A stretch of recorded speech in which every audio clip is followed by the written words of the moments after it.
Una sa lahat, dumako muna tayo sa lumang tipan at sa aklat ng Eksodo.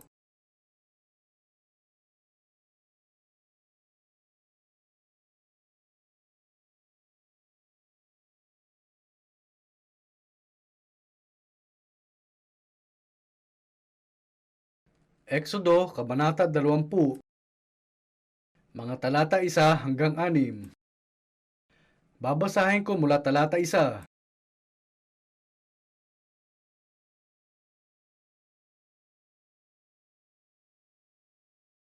At sinalita ng Diyos ang lahat ng salitang ito na sinasabi, Ako ang Panginoong mong Diyos na naglabas sa iyo sa lupain ng Ehipto sa bahay ng pagkaalipin.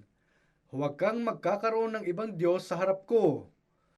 Huwag kang gagawa ng para sa iyo ng larawang inanyuan o ng kawangis man ng anumang anyong nasa itaas ng langit o ng nasa ibaba ng lupa o nasa tubig sa ilalim ng lupa.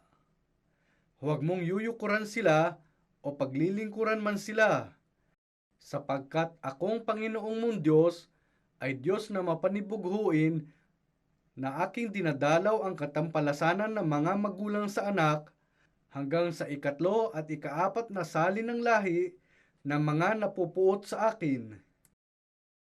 At pinagpapakitaan ko ng kaawaan ang libu-libong umiibig at tumutupad ng aking utos.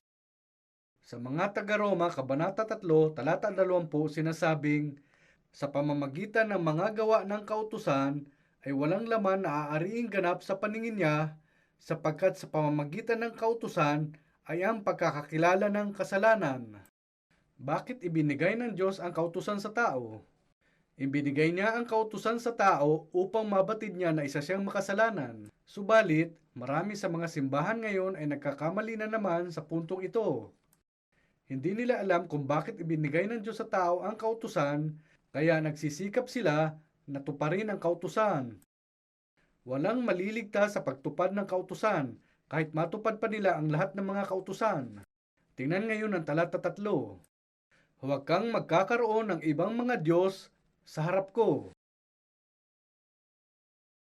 Sa simula pa lang nitong pag-aaral, natutunan natin sa Biblia na may iisa lang na Diyos. At ang nag-iisang Diyos na yon ang siyang lumikha ng lahat ng mga bagay na nasa mga langit at sa ibabaw ng lupa. Ang Diyos lang ang nag-iisa at tunay na Diyos.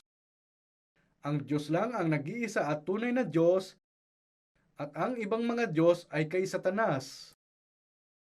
Ang mga Diyos ni Satanas. Kailan lang nabasa ko sa pahayagan ang tungkol sa isang Buddhist monk na namatay sa Hensa Temple, isang kilalang temple na nasa bahaging timog ng Korea.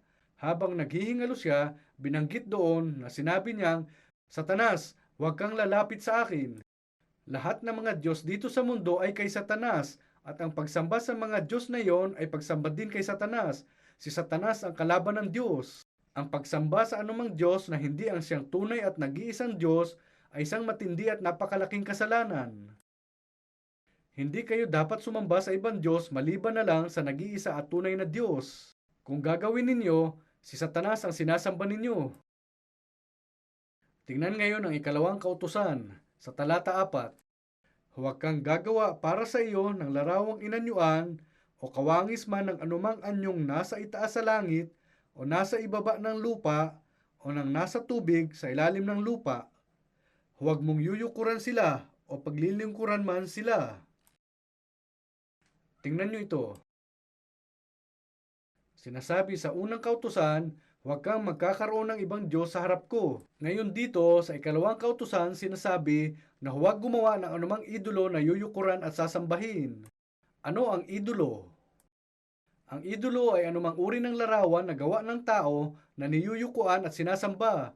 Yan ang ibig sabihin ng idolo. Sa Korea, lumang tradisyon na ang maglagay ng posting kahoy sa pasukan papuntang bayan na may nakaukit na larawan na kumakatawan sa Diyos ng mga langit at sa Diyos ng lupa. Hindi naman sila talaga mga Diyos pero inilalagay sila ng mga tao roon, ang iba ay yumuyuko sa harap nila at sumasamba. Anumang larawan na gawa ng tao na niyuyukuan ninyo sa harap ay isang idolo. Maraming ganitong uri ng pagsamba sa idolo sa Korea. Sa bandang probinsya, Makikita ninyo ang isang matandang puno sa may pasukan ng bayan at palagi itong sinasamba gaya ng isang Diyos. Itinuturing itong Diyos sa bayan na yun. Kadalasan, isang matandang punong malaki. Maaring marami ng mga sanga ang nahulog at halos nabubulok na, pero maraming tao pa rin ang nagpupunta at gumagawa ng lahat ng uri ng mga ganitong ritual sa harap nito. Sumasayaw sila paikot ng puno, pumapalakpak at yumuyuko sa harapan ng puno. Ano ang maibibigay sa inyo ng isang patay na matandang puno? Ano bang meron sa matandang puno na yun? Iniisip ninyo marahil na meron kayong mapapala rito, subalit walang maibibigay na kahit na ano sa inyo ang isang matandang puno. May napakahalagang bagay na dapat ninyong maunawaan dito at hihilingin kong pag-isipan ninyo ito ng mabuti. Hindi masamang yumuko sa sino man na buhay. Siguro, yumuko na kayo sa inyong mga magulang o mga guro. Hindi yan kasalanan. Ang pagyuko sa isang taong buhay ay tanda ng paggalang at pagrespeto sa taong yun, at hindi yun kasalanan. Makikita lang ito bilang isang magandang puntos sa kanyang pagkatao kung ugali na niyang yumuko sa tao bilang pagrespeto at paggalang.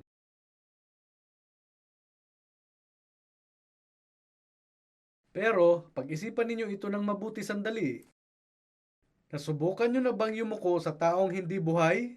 Sa isang bangkay? Nasubukan nyo na bang yumuko sa harap ng isang bangkay? Yan ang pagsamba sa idolo. Bakit ito pagsamba sa idolo? Dahil wala nang buhay ang tao. Hanggat buhay ang isang tao, sino man siya, may espiritu sa loob niya na ginawa sa larawan ng Diyos. Yan ang tinutukoy ng Biblia kapag sinasabing nilikha ng Diyos ang tao sa larawan ng Diyos. Ako, ang aking espiritu ay nilikha sa larawan ng Diyos. Kaya ano ang ginagawa ko kung yuyuko ako sa isang bagay na walang buhay, walang espiritu, o walang anuman? Yamang nilikha ako sa larawan ng Diyos, napakalaking insulto sa Diyos kung yuyukuan ko ng ganyan ang bagay na patay. Ganon din, kung yuyuko kayo sa harap ng libingan ng isang tao, pagsamba rin yan sa idolo. Kung yuyuko kayo sa harap ng isang libingan, pagsamba rin yan sa idolo.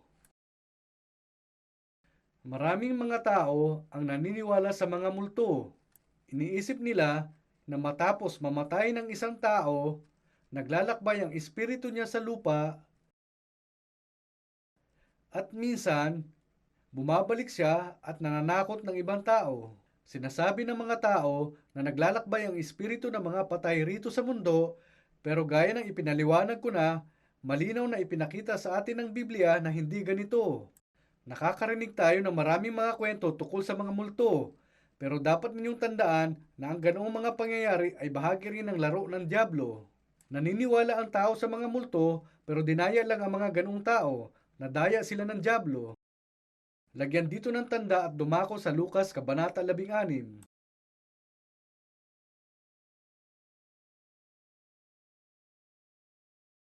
Nasa Bagong Tipan.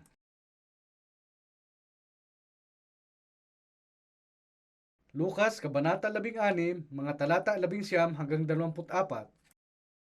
Meron ngang isang taong mayaman at siya'y nagdaramit ng kulay ube at maselang lino at sa araw-araw ay kumakain ng sagana. At isang pulubi na ang pangalay Lazaro, lipos ng mga sugat, ay inilalagay sa kanyang pintuan at naghahangad na mapakain ng mga mumo na nangahuhulog mula sa dulang ng mayaman. Oo, at lumapit pati ang mga aso at hinihimuran ang kanyang mga sugat. At nangyari na namatay ang pulubi at siya'y dinala ng mga anghel sa sinapupunan ni Abraham. At namatay naman ang mayaman at inilibing. At sa Hades na nasa mga pagdurusa ay itiningin niya ang kanyang mga mata at natanaw sa malayo si Abraham at si Lazaro ay nasa kanyang sinapupunan. At siya'y sumigaw at sinabi, Amang Abraham, maawa ka sa akin at suguin mo si Lazaro upang itubog niya sa tubig ang dulo ng kanyang daliri at palamigin ang aking dila sapagkat naghihirap ako sa alab na ito. May dalawang lalaki sa siping ito. Isa sa kanila ang naniwala at naligtas, ngunit siya'y isang pulubi. Ang isa ay hindi ligtas pero mayaman. Naligtas itong pulubi na nagngangalang Lazaro pero napakahirap niya kaya namuhay lang siya sa pintuan ng bahay ng mayamang lalaki na pinupulot ang mga mumo na nahuhulog mula sa hapag ng mayaman.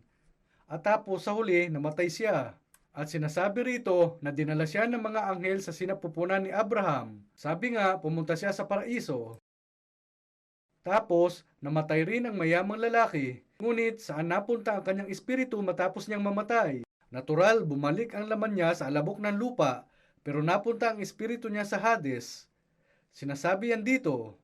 Napunta siya sa Hades, at sa Hades, tingnan ang talata 23. At sa Hades na nasa mga pagdurusa ay itiningin niya ang kanyang mga mata at natanaw sa malayo si Abraham at si Lazaro na nasa kanyang sinapupunan. At siya'y sumigaw at sinabi, Amang Abraham, maawa kayo sa akin at suguin mo si Lazaro upang itubog niya sa tubig ang dulo ng kanyang daliri at palamigin ang aking dila sapagkat naghihirap ako sa alab na ito. Maaring iniisip ninyo, patay na siya. Ano ang kinalaman ng dila rito? Kahit patay na siya, dumaranas din ang espiritu niya ng paghihirap gaya ng mararamdaman niya nang siya'y nasa laman pa. Kaya mula sa talatang ito, makikita natin na kapag namatay ang tao, ang espiritu ng mga taong hindi paligtas ay pupunta sa Hades. Alam ba ninyo kung ano ang Hades? Para itong silidhintayan para sa mga pupunta sa impyerno pagkatapos ng milenyo. Yan ang Hades. Kaya pupunta sa Hades ang espiritu ng mga taong hindi paligtas. At ang espiritu ng mga taong ligtas na ay pupunta sa paraiso. Ang ibig sabihin nito sa mga tao noong panahon ng lumang tipan, pumunta ang mga espiritu nila sa sinapupunan ni Abraham, subalit sa atin sa panahon ng bagong tipan, pupunta ang mga espiritu natin sa Panginoon. Kaya napunta itong taong mahirap sa sinapupunan ni Abraham. Ibig sabihin, pumunta siya sa paraiso. Ang Biblia ay ang salita ng Diyos na lumikha ng lahat ng sangkatauhan. Ito ang Diyos na nakakaalam ng kahihinatnan ng sangkatauhan, ang kanyang mga salita ay nakatala sa Biblia. Pero hindi tumitira ang Diyos sa mga templong gawa ng kamay. Angat ang Diyos sa lahat ng bagay, sa pamamagitan ng lahat ng bagay at sa lahat ng bagay. Kaya kapag yumuyuko kayo sa bagay na walang buhay, si Satanas ang tumatanggap ng pagbati ninyo. Dinadaya ng dyablo ang mga tao sa pagkilos ng ganito upang yumuko sila sa kanya.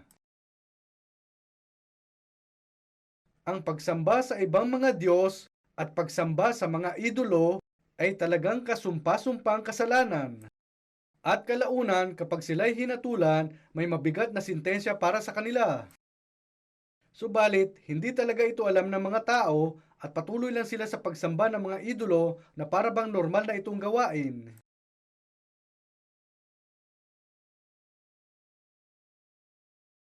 Ito marahil ang isa sa kahinaan ng mga tao. Kahit ang napakatalino at taong mataas ang pinag-aralan ay nahuhulog sa bitag na ito. Marami ang madaling naniniwala sa ganito. Isa ito sa kahinaan ng tao. Ang ibang tao at kalimitang matatalino, mataas ang pinag-aralan, ang nasasangkot sa tuwirang pagsamba kay Satanas. Narinig ko na mayroong simbahan ni Satanas sa bandang California. Nakakarinig tayo ng kwento ng mga kakaibang seremonyas na ginaganap sa kalaliman ng gabi. May ibinalita ngang istorya tungkol sa isang grupo na sumasamba kay Satanas at nag-aalay ng tao. Hindi nila alam kung ano ang ginagawa nila, pero gumagawa sila ng napakatinding kasalanan sa harap ng Diyos, dahil isa itong matinding kasalanan na sinabi ng Diyos na huwag nating gawin. Balikan natin ang Exodo, Kabanata 20, Talata 12. Igalang mo ang iyong ama at ang iyong ina upang ang iyong mga araw ay tumagal sa ibabaw ng lupa na ibinibigay sa iyo ng Panginoon mong Diyos. Bahagi ito ng 10 utos. Pinag-aralan na natin ang mga utos na nagsasabi na isang Diyos lang ang paglilingkuran natin at wala nang iba pa, at hindi tayo dapat na sumamba sa mga Diyos-Diyosan at kasalanang gamitin ang pangalan ng Panginoon sa walang kabuluhan. Ngayon, pag-aaralan natin ang mga utos na may direktang kinalaman sa tao. Ang unang 5 sa 10 utos ay tumatalakay sa relasyon natin sa Diyos, at ang huling 5 ay sa relasyon natin sa isa't isa. Ang una sa pinakahuling 5 utos at ang pinakakinatawan nila ay ang utos na may kinalaman sa mga magulang. Maraming tao ang nagsasabi na hindi nagtuturo ang Kristyanismo ng paggalang sa mga magulang, pero mga salita ito ng mga taong hindi gaanong alam ang Biblia. Pinahahalagahan ng Biblia at itinuturo sa pinakatiyak na salita na dapat nating igalang ang ating mga magulang. Itinuturo ng Confucianismo at iba pang mga doktrina ang kahalagahan ng pagpapakita ng paggalang sa mga magulang sa pamamagitan ng paghahandog sa kanila pagkatapos nilang mamatay. Subalit, itinuturo sa atin ng Biblia na igalang natin ang ating mga magulang habang buhay pa sila. Gaya ng sinasabi rito, igalang mo ang iyong ama at ang iyong ina upang ang iyong mga araw ay tumagal sa ibabaw ng lupa na ibinibigay sa iyo ng Panginoon mong Diyos. Itong utos lang patungkol sa mga magulang ang nangako na kayo ay pagpapalain kung susundin ninyo. Maraming kabataan ang nakaupo ngayon dito. Bukod sa usapin ng kasalanan, kung nais ninyong magtagumpay at mabiyayaan rin ang inyong pisikal na buhay, dapat pagbutihin ninyo ang paggalang at pagsunod sa inyong mga magulang. Espesyal na pangako ito na ginawa sa Biblia. Hindi sinasabi na mapaparusahan kayo sa oras ding yun kung masama ang magiging trato nyo sa inyong mga magulang, pero ipinapangako ng Biblia na kung magpapakita kayo ng paggalang sa inyong mga magulang at itrato sila ng mabuti, kayo at inyong mga anak ay tiyak na mabibiyayaan. Ito ay pangako. Kaya, hinihikayat ko kayo na isaisip ang bagay na ito. Sa ngayon, medyo pinababayaan na ng mga tao ang kanilang mga magulang. Ganun din, nalaganap na ang nuclear family, medyo nagkakanya-kanya na ang mga magulang at mga anak at namumuhay silang lahat na magkakahiwalay. Ganoon pa man, sinasabing igalang ninyo ang inyong ama at ina. Pero kung hindi ninyo igagalang ang inyong ama at ina, bagkus ay naging dahilan ng kanilang dalamhati at pag-aalala, iyan ay kasalanan. Nagiging kasalanan ang ganoong mga gawain, at kasalanan din ito sa harap ng Diyos. Ang inyong mga magulang ang nagsisilbing kahalili ng Diyos dito sa lupa. Hindi ninyo nakikita ang Diyos, pero habang buhay ang inyong mga magulang, tumatayo silang kahalili niya, sila ang dapat ninyong igalang. Kung susuwayin o hindi ninyo susundin ang inyong mga magulang, matinding paghatol ang naghihintay sa inyo. Susunod, talata 13. Huwag kang papatay.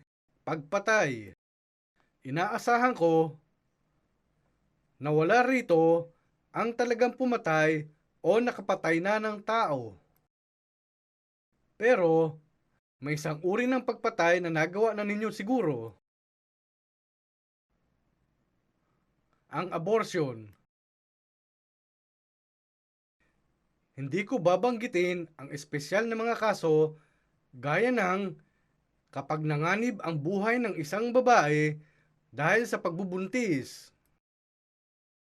Pero tila, mas maraming kaso na hindi naman nanganganib ang nanay pero pinatanggal pa rin ang bata. Pagpatayan. Yamang hindi naman talaga nakikita ng magkasintahan na nabubuo at lumalaki ang sanggol, hindi nila naiisip na iyon ay pagpatay kapag pinalaglag nila. Pero meron akong videotape at ang tao na gumawa ng video ay isang doktor sa Estados Unidos. Nag-a-abort na siya sa loob ng maraming taon at habang ginagawa niya ang operasyon ng pagtatanggal sa bata, patuloy siyang binabagabag ng kanyang budhi. Kaya nang lumaon, sinimulan niyang kunan ng mga litrato ang mga sanggol sa sinapupunan. Kinunan niya ng litrato ang mga sanggol habang nasa sinapupunan pa sila at kinunan din niya ng litrato ang aktwal na pagtatanggal nito. Isang kagamitan sa pag-oopera ang ipinasok at pinutol ang mga hita ng sanggol, pati na ang mga braso at pinutol din ang leeg. Lahat ng mga ito ay ipinakita sa video. Pag-isipan nyo ito. Ito ay pagpatay. Walang duda.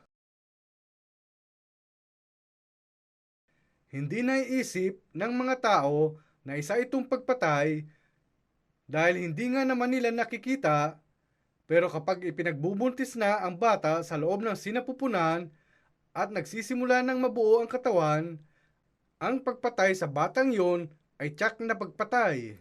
Tandaan ninyo na ang kasalanan ng pagpatay ay may mabigat na kaparusahan.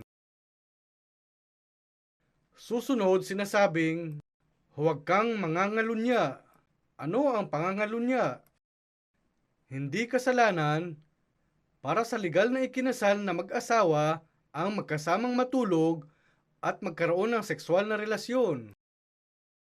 Dahil ito ang nais ng Diyos. Subalit, kung meron kayong sexual na relasyon sa isang tao at hindi pa kayo kasal, kahit pa nakatakda na kayong magpakasal, itinuturing itong pangangalunya. Bakit naging pangangalunya kung nakatakda na kayong ikasal?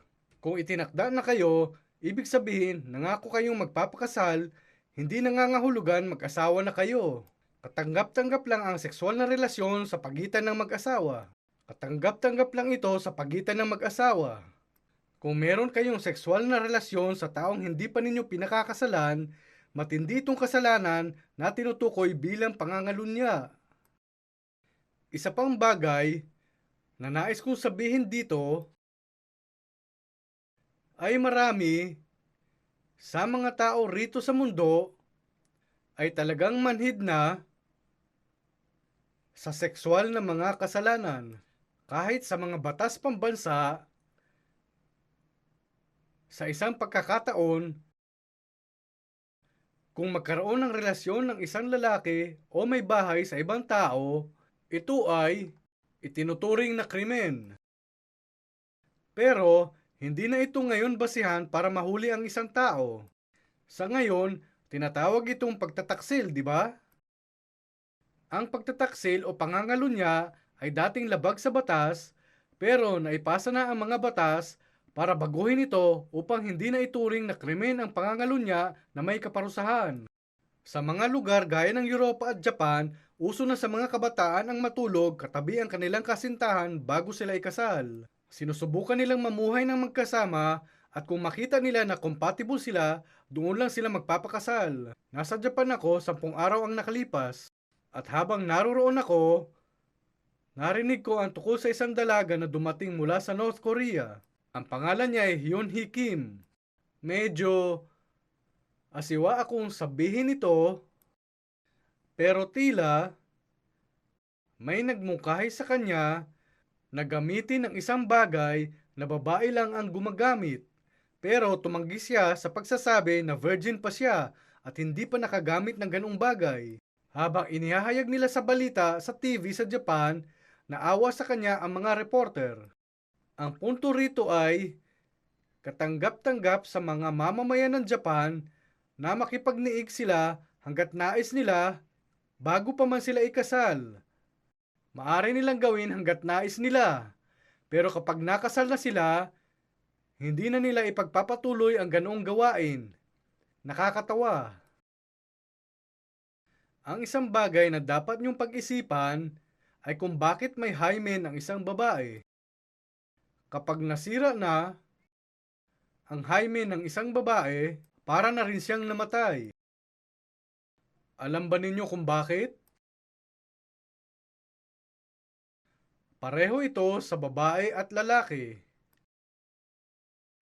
Pagdating sa virginity, katumbas ito ng buhay ng isang tao. Dahil ang mga taong pinag-iingatang mabuti ang kanilang pagkabirhen ay napag-iingatan din ang kanilang mga sarili na hindi rin makagawa ng mga kasalanan. Nakakaiwas din sila sa iba pang mga kasalanan. Pero kapag nagalaw na ang kanilang pagkabirhen o naalis na sa kanila, ang mga pananggalang sa kanilang mga puso ay agad na mawawasak at nasisira ang kanilang mga buhay. Kapag nangyari yan, kadalasan nagiging manhid na sa kanila ang kasalanan. Akala nila na hindi na ito mahalaga ngayon, yamang narungisan na ang kanilang mga katawan at nakikiayon na lang sila. Pagkatapos noon, nakakaramdam sila ng kalayaan sa puso na gumawa ng iba pang mga kasalanan. Dapat niyong maunawaan na ang inyong pagkaberhen ay ang inyong buhay. Kapag nawala na ang pagkaberhen, para na rin nawala ang buhay. Dapat ninyong bantayang mabuti ang inyong virginity hanggang sa matagpuan ninyo ang lalaki o babae na mamahalin ninyo talaga at ialay ninyo sa kanya. Sa ganito, ang dalawang tao ay magiging isang katawan at isang pamilya at makakapamuhay silang masaya bilang isang pamilya.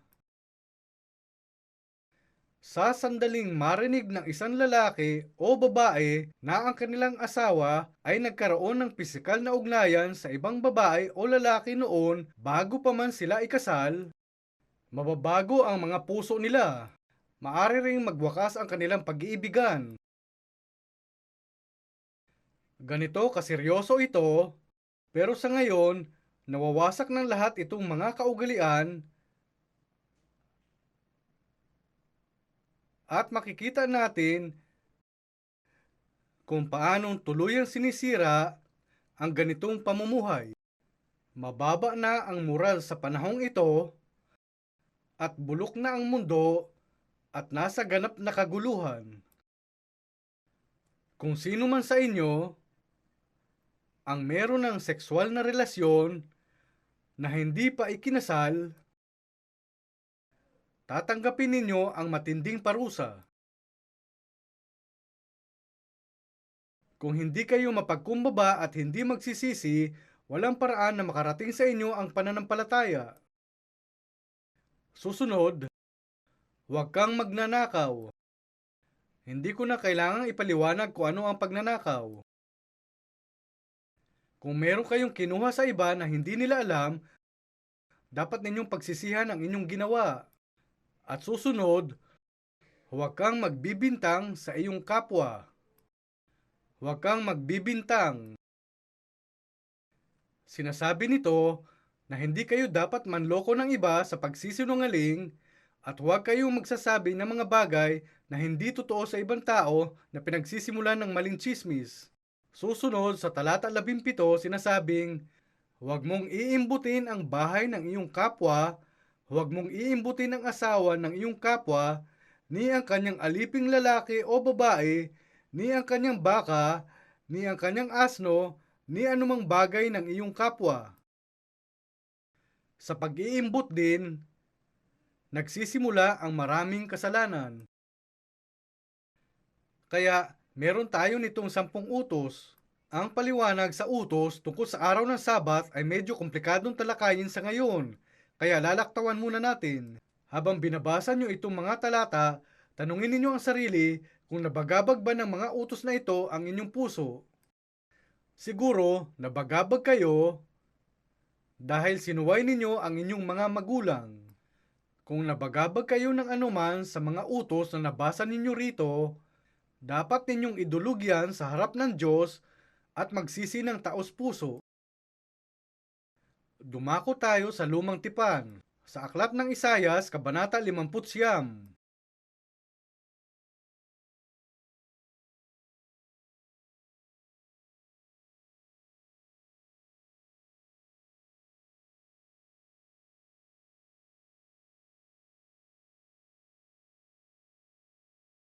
Isayas, Kabanata 59.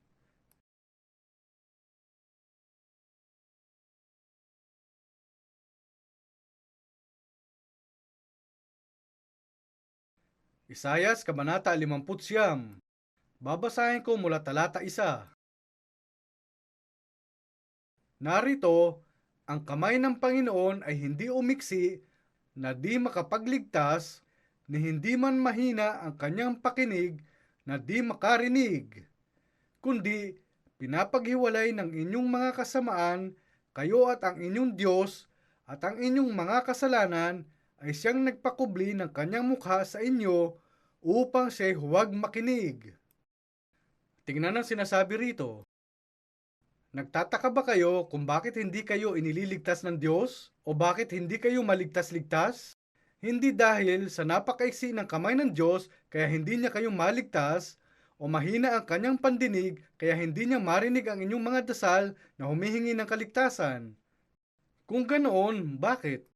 Talata 2. Kundi pinapaghiwalay ng inyong mga kasamaan kayo at ang inyong Diyos.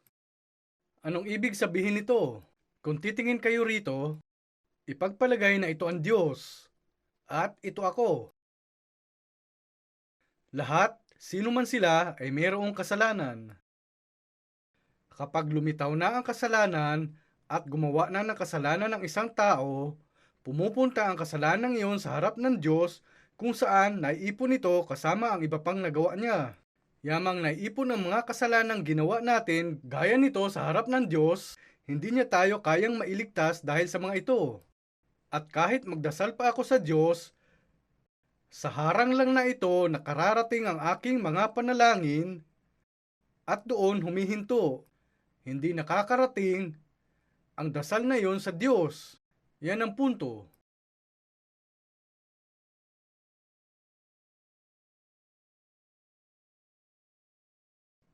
Lalo na pagdating sa mga talatang ito ng Isayas Kabanata 59, ang mga taong naniniwala kay Jesus sa mga panahong ito ay binabasa lang ang mga salita pero hindi pinag-iisipan kung ano ang sinasabi. Alam ba ninyo kung paano sila naniniwala kay Jesus? Ang una nilang natutunan sa pamamaraan ng paniniwala kay Jesus ay kung paano magdasal. Pangalawa, natutunan nila ang mga himno. Tapos, natutunan nila ang tungkol sa Biblia. Maaring may magsabi sa kanyang kaibigan, dapat kang maniwala kay Jesus. Kaya sumama ang kaibigan para malaman kung ano nga ito. Naupo siya sa bandang likuran at ang una niyang natutunan ay kung paano magdasal. Naririnig niya ang tao sa harapan na nagdarasal at nagsasabing, Diyos aming Ama, nagpapasalamat kami sa inyo. Tunay namin kayong pinagpapasalamatan. At agad siyang natuto rito at nagsimulang magdasal din ng ganoon. Subalit, hindi niya alam na hindi nakakarating sa Diyos ang kanyang mga panalangin. Yamang wala namang nagsabi sa kanya. Bakit kaya? Sinasabi ng Biblia na hindi naririnig ng Diyos itong mga dasal dahil naharangan ng kasalanan. Kaya, kung gusto nyo talagang magdasal, sinabi rin ito ni Pauline kanina, sinabi niya, kinakabahan ako, baka may magsabi sa akin na magdasal, kasi alam ko na wala ako sa posisyon na makapagdasal. Hanggat hindi nalulutas ang suliranin ng inyong kasalanan, walang saysay ang inyong pagdarasal.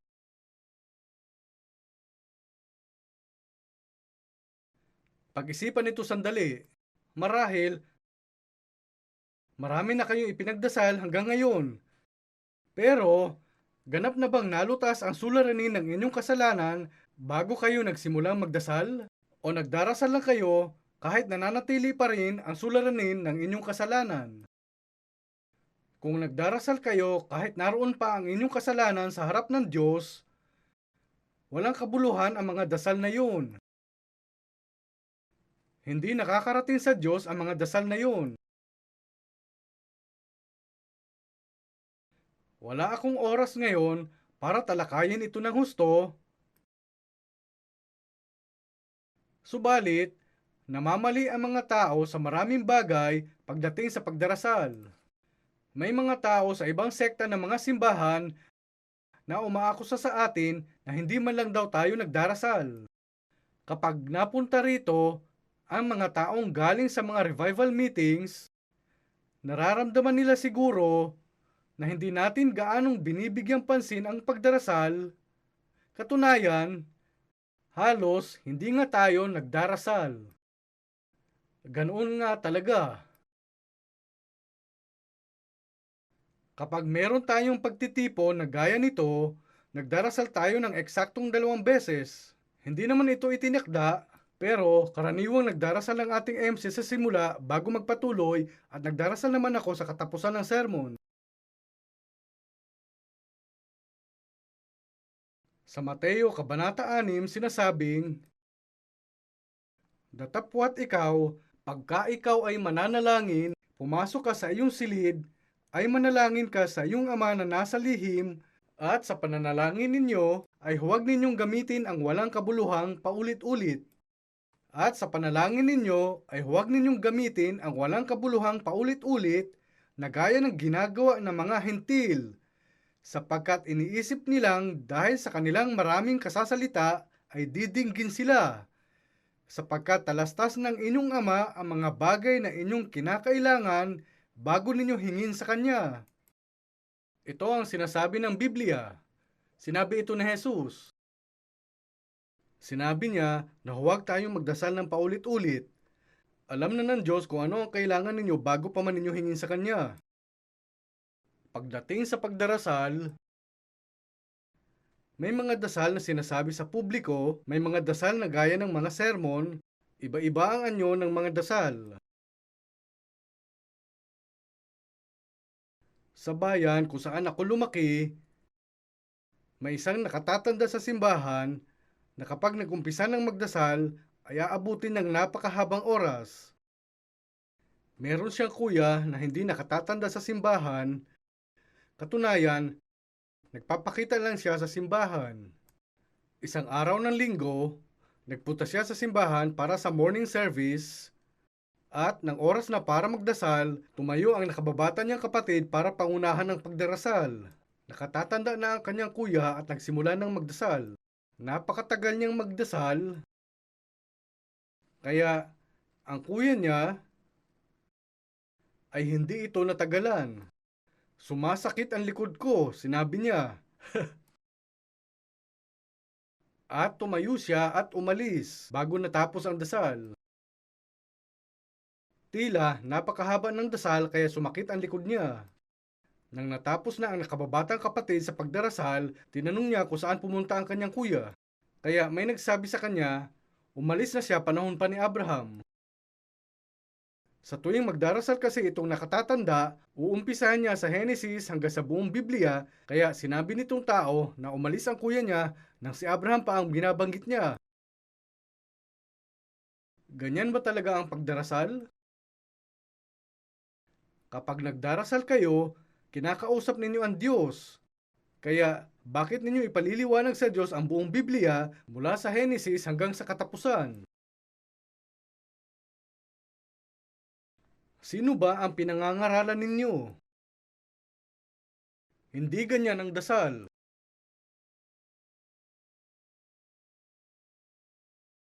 Hindi ganyan ang dapat gawin. Kung meron talaga kayong nais, sabihin lang ninyo sa harap ng Diyos ang nais ninyo gaya ng isang bata. Kapag may gusto ang mga bata sa kanilang mga magulang, para na rin silang nagdarasal kapag humihingi sila nito. Pero, paano nga ba sila nagdarasal? Sa bagong silang na sanggol, nagdarasal ito kapag umiiyak. Kapag itinaas niya ang kanyang mga braso at hita, iginagalaw habang umiiyak, isang uri na yan ng dasal. At kapag narinig ng kanyang ina, patakbo siyang lumalapit. Titingnan niya kung may amoy ang diaper. Aalamin kung dapat na bang palitan ng diaper o pasususuhin niya ang sanggol kung sakaling nagugutom na. Ang pag-iyak ang pagdarasal ng sanggol. At kapag medyo lumaki na ang bata, maring lalapit siya sa kanyang ama at magsabing, "Tay, meron po akong bibilhin para sa eskwela." Pero ipagpalagay na ang tatay ng bata ay presidente ng kanyang bansa. Lalapit ba ang bata sa kanyang tatay at sasabihing, "Kamahalan, kagalang-galang na Ginoong Presidente," ganito ba niya tatawagin ang sarili niyang tatay? Sasabihin lang niyang tay o kaya daddy. Pero may ibang tao na kapag nagdarasal, gumagamit sila ng napakariringal na mga salita. Nagsasabi sila gaya ng Panginoon Diyos ng mga hukbo, Panginoon ng mga Panginoon. Yan ay talumpati at hindi dasal.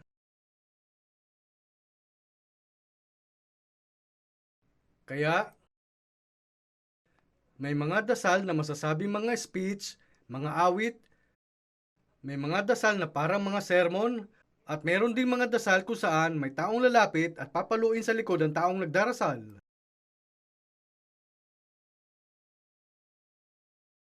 Subalit, wala sa mga dasal na ito ang tunay na mga dasal.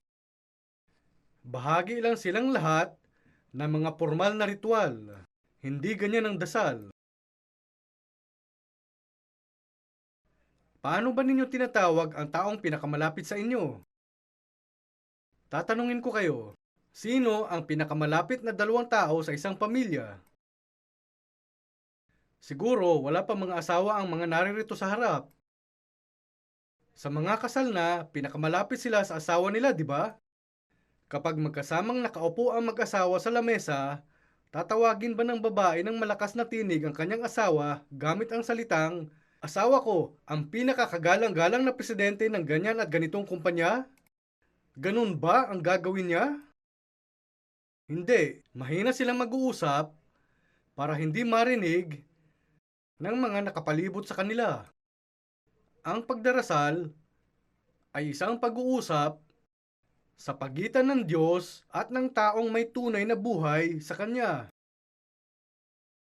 Siyempre, kapag kayo ang nangunguna sa pagdarasal sa publiko, dapat kayong magsalita ng malakas para marinig ng lahat, pero merong mali sa karaniwang inaakala ng tao kung paano magdasal. Ang mga formalidad ng mga seremonyas gaya ng pag-awit o pagbigkas ng panalangin ng Panginoon ay gumapang na sa halos lahat ng mga simbahang Kristiyano, kaya nasira na ang konsepto ng panalangin. Hindi dapat ganito ang dasal.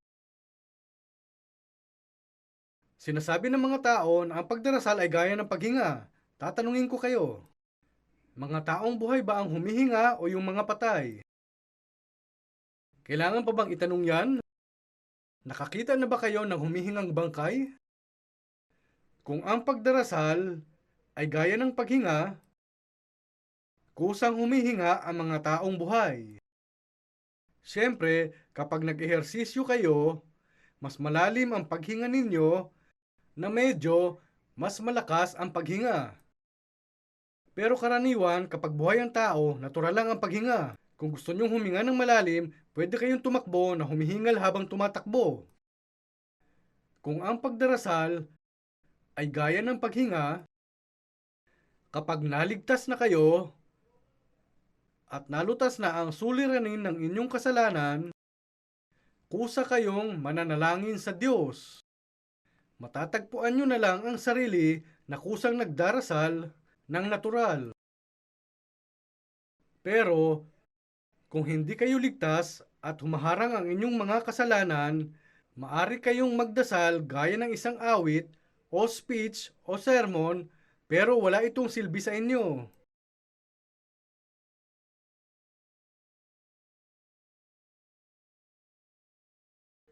Kung sino man sa inyo ay ugali na magdasal hanggang sa ngayon, Pag-isipan nyo ito ng mabuti. Tanungin ang sarili kung naririnig ba talaga ng Diyos ang inyong mga panalangin. Kung kailan may hindi pa nalutas ang suliranin ng inyong kasalanan sa pagitan ninyo at ng Diyos, maaari ninyong isipin na kailan may hindi naririnig ng Diyos ang inyong mga dasal. Dumako tayo sa Jeremias Kabanata 5, kasunod ito ng aklat ng Isayas.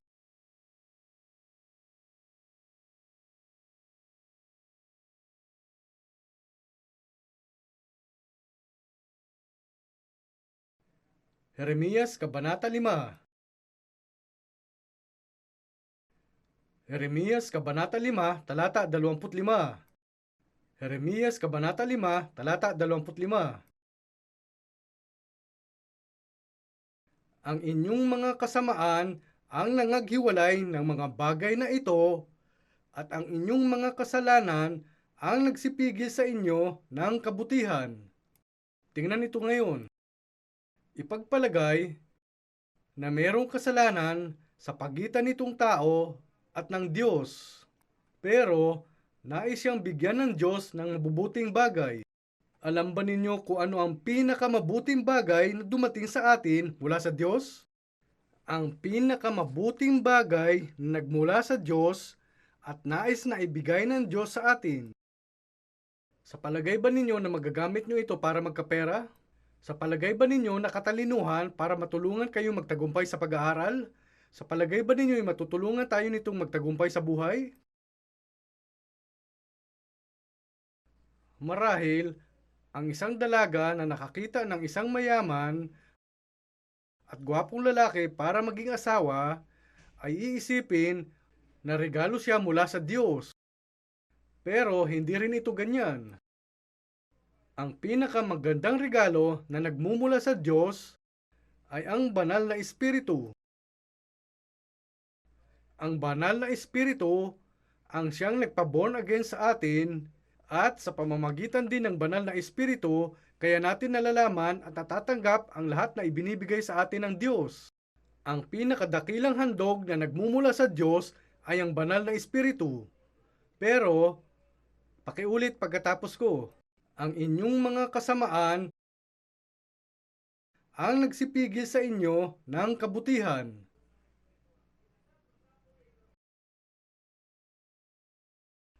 Ang mabubuting bagay na nagmula sa Diyos ay ang banal na Espiritu, pero kung mananatili rito itong kasalanan, hindi makakarating sa inyo ang banal na Espiritu.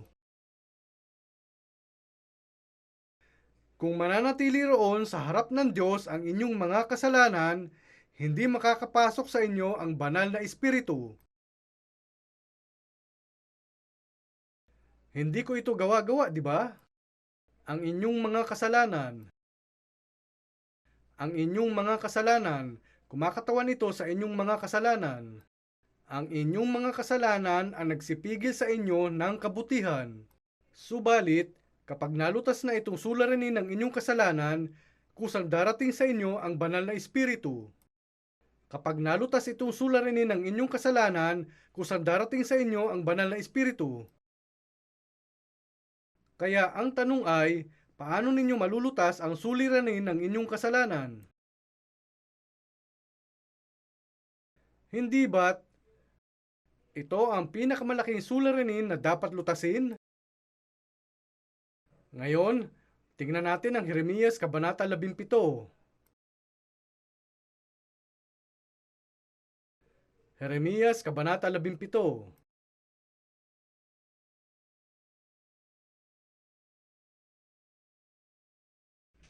Babasahin ko mula talata siyam.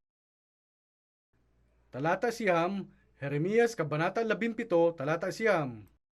Ang puso ay magdaraya ng higit kaysa lahat na bagay at totoong masama. Sinong makaalam?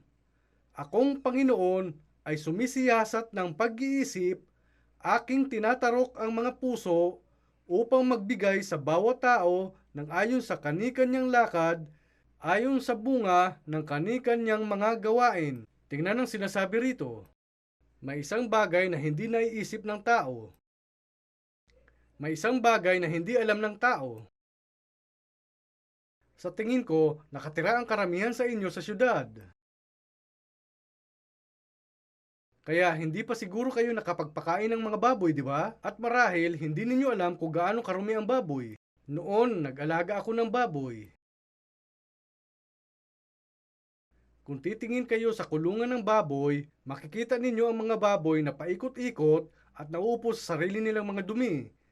Maamoy talaga sila, madumi talaga silang mga hayop. Pero, sinasabi ng Diyos na meron pang mas marumi riyan. May marumi pa sa mga baboy na kumakain, umiinom, at natutulog sa gitna ng sarili nilang mga dumi. At yun ay ang puso ng tao. Marahil, habang nabubuhay kayo rito sa mundo hanggang ngayon, hindi ninyo naisip na marumi talaga ang inyong puso, masama at mandaraya, di ba? Hindi nyo marahil naisip na mandaraya ang inyong puso. Pero tatanungin ko kayo, hindi nagsisinungaling ang baboy. Kapag busog na ang baboy, hindi nito darayain ng tao na siya'y gutom sa pagsasabi ng oink oink oink oink. Kapag busog na ang baboy, ito'y tahimik. Pero kapag ito'y gutom, nag-iingay ito ng husto. Umiigik ito at nag-oink oink. Hindi nagsisinungaling ang baboy. Subalit, habang nabubuhay kayo hanggang ngayon, hindi ba kayo nakapagsabi na kahit isang kasinungalingan, yan ay pandaraya? Hindi mandaraya ang baboy, pero may pandaraya sa ating mga puso. Tapos, may mga pagkakataon na may makakatagpo kayo at sa panlabas ngumingiti kayo, nakikipagkamay, kinukumusta sila at nagkukunwaring natutuwa tayong makita sila. Pero paano naman ang nasa loob? Sa loob, naisip natin, kung may baril lang ako na may silencer, babarilin ko ito ngayon. Sa panlabas, nakikipagkamay kayo at nagtatanong, kumusta ka? Pero hindi talaga ganito at napakasama. Tapos, minsan, ayaw nating makita na nagtatagumpay ang ibang tao. Naiinggit tayo at nagsiselos. Nasabi ko na ito noon, pero sa panlabas, mukhang tunay na magalang ang isang babae na napakagaling manamit at kumilos. Maaring napakaganda rin niya. At kapag mag-isa lang siyang nakaupo ng tahimik at walang ginagawa, mukhang napakaganda at kaaya-aya siyang tingnan.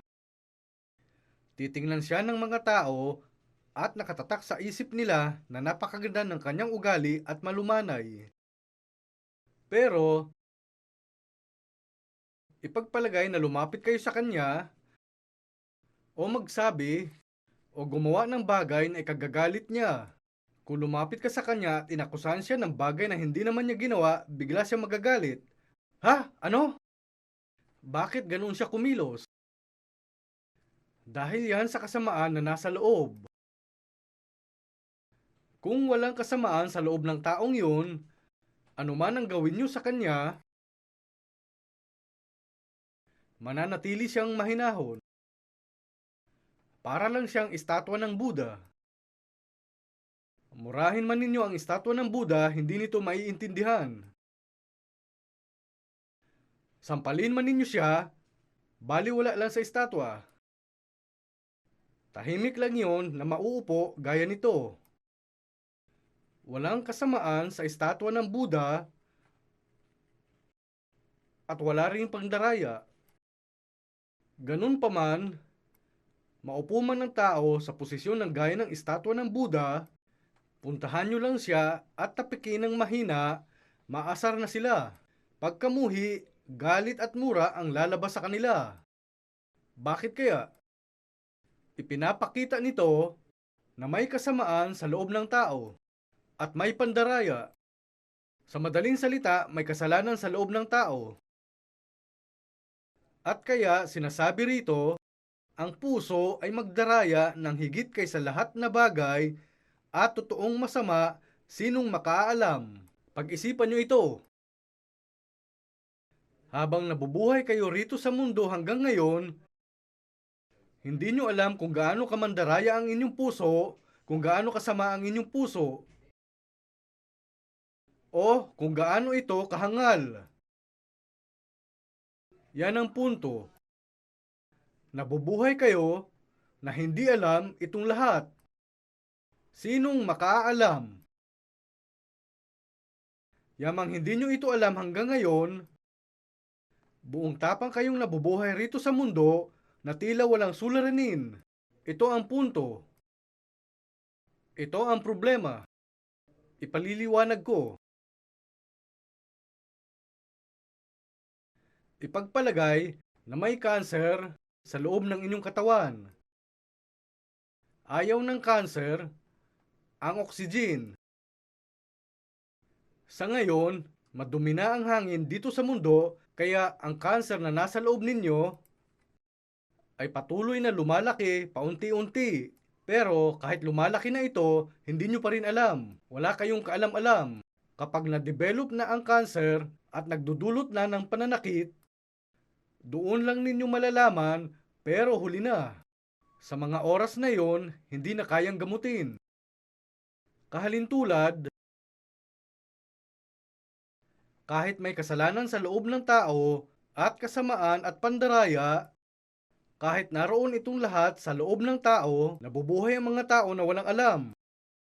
At tapos, sa bandang huli, kapag nalaman nila, huli na. Gaya ng mga taong huli na ng kanilang matuklasan na mayroon silang cancer. Dapat niyong maunawaan ito bago mahuli ang lahat. Dapat niyong maunawaan na mayroon itong pandaraya, nitong kasamaan, nitong kasalanan sa loob ninyo.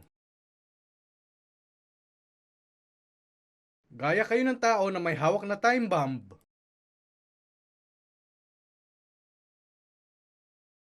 Tingnan ang sinasabi sa susunod.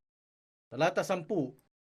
Akong Panginoon ay sumisiyasat ng pag-iisip, aking tinatarok ang mga puso upang magbigay sa bawat tao ng ayon sa kani-kanyang lakad, ayon sa bunga ng kani-kanyang mga gawain.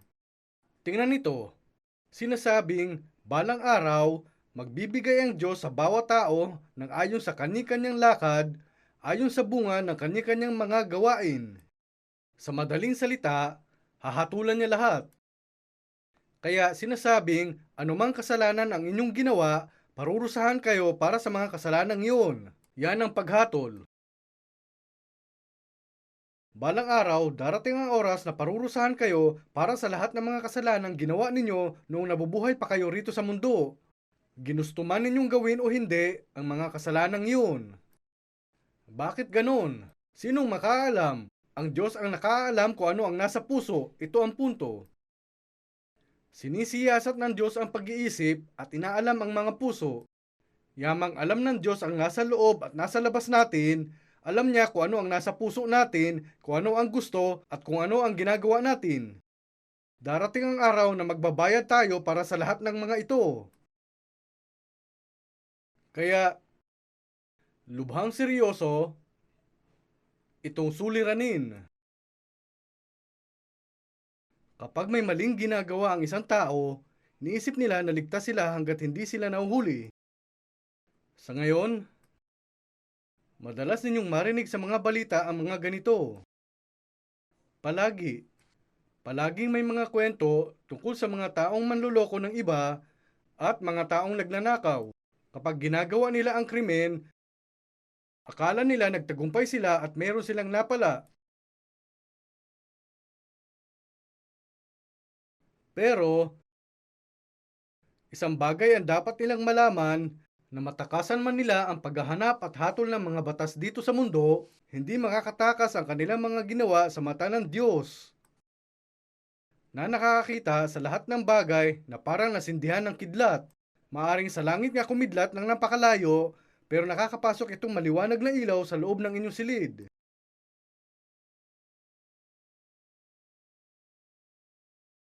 Alam ng Diyos ang lahat. Maaring hindi kayo mahuli ng mga batas ng mundo, pero hindi kayo makakaligtas sa paghatol ng Diyos. Dumako tayo sa Ebanghelyo ni Mateo, Kabanata 5, sa Bagong Tipan.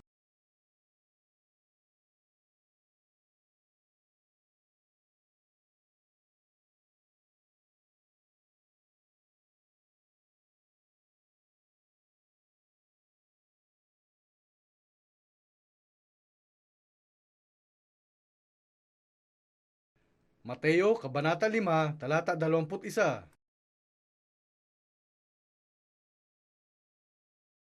Narinig ninyo na sinabi sa mga tao sa una, huwag kang papatay, at ang sino mang pumatay ay mapapasapanganib sa kahatulan. Datapwat, sinasabi ko sa inyo na ang bawat mapuot sa kanyang kapatid ay mapapasapanganib sa kahatulan. At ang sino mang magsabi sa kanyang kapatid, Raka, ay mapapasapanganib sa Sanhedrin. At ang sino mang magsabi, ulul ka, ay mapapasapanganib sa impyerno ng apoy. Kaya, anong uri ng mga kasalanan ang mahahatulan at anong uri ng mga kasalanan ang magdadala sa tao sa impyerno? Akala ng mga tao na mapupunta sila sa impyerno dahil sa paggawa ng matitinding kasalanan gaya ng pagnanakaw at pagpatay. Pero, hindi sa maliliit na mga kasalanan at sa makatuwid, hindi nila itinuturing na kasalanan ang maliliit na mga kasalanan. Subalit, ano nga ba ang sinasabi ni Jesus tungkol dito? Sinabi niya na hahatulan ng taong pumatay. Pero sinabi rin niya, datapwat sinasabi ko sa inyo na ang bawat mapuot sa kanyang kapatid. Tingnan ang sinasabi rito, na ang bawat mapuot sa kanyang kapatid.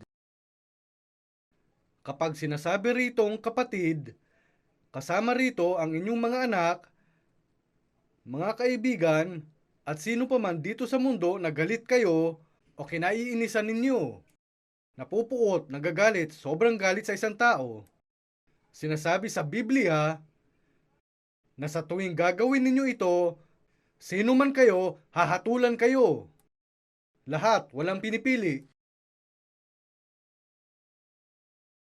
Hindi lang ang matitinding mga kasalanan ang hahatulan at marahil ang pinakapangunahin sa mga kasalanan ay ang magalit. Wala ni isa man dito sa mundo ang hindi kailanman nagalit.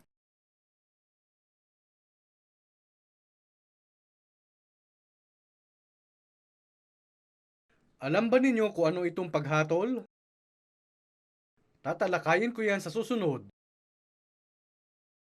At ang sino mang magsabi sa kanyang kapatid, Raka, ang Raka ay insulto.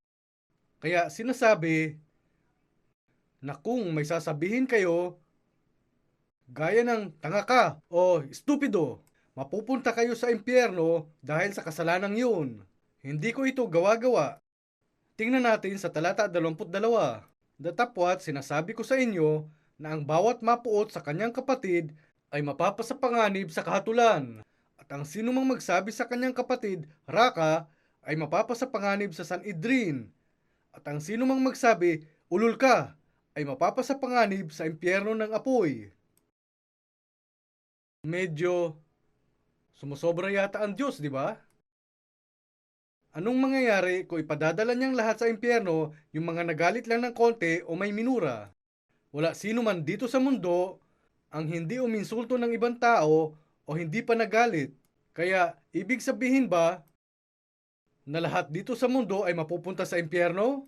Sa palagay ko, mahirap sa inyo na tanggapin itong mga salita o unawain. Kaya, dapat ninyong matanggap ang kaligtasan. Lagyan ng tanda rito at dumako sa Apokalipsis Kabanata 20, nasa bandang hulihan ng Biblia.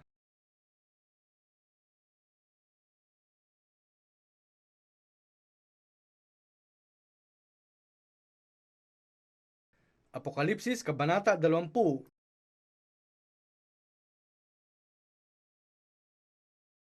Babasahin ko mula talata 12. Apokalipsis Kabanata 20, talata 12.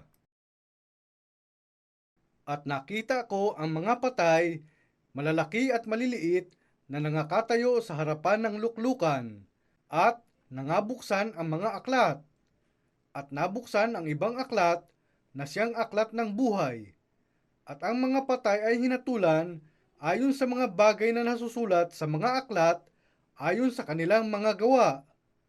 At ibinigay ng dagat ang mga patay na nasa kanya, at ibinigay ng kamatayan at ng Hades ang mga patay na nasa kanila. At sila'y hinatulan bawat tao ayon sa kani-kanyang mga gawa. Anong ibig sabihin nito?